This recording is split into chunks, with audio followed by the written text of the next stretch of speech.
নমস্কার বন্ধুরা, আমরা বাসে উঠে বসলাম। বাসটি আমাদেরকে মেন জায়গাগুলোতে নামাবে। বাসটি ছিল বেশ দেখতে, চারদিক খোলা, মাথাটা ঢাকা ছিল।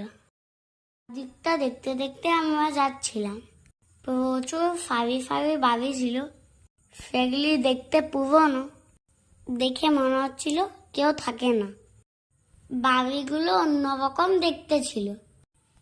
কোনোটা শুধু পিলার দিয়ে ছাউনি করা ছিল, আর কিছুগুলোতে দেওয়াল দেওয়া ছিল।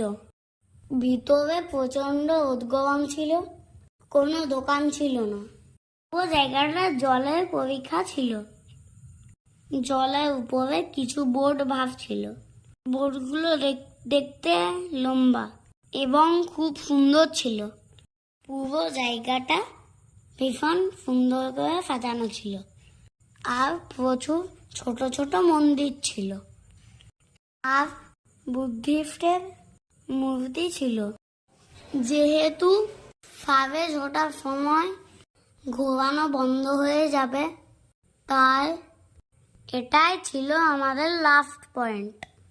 ছিল সবচেয়ে বড় টেম্পল, চারপাশ জল দিয়ে ঘেরা।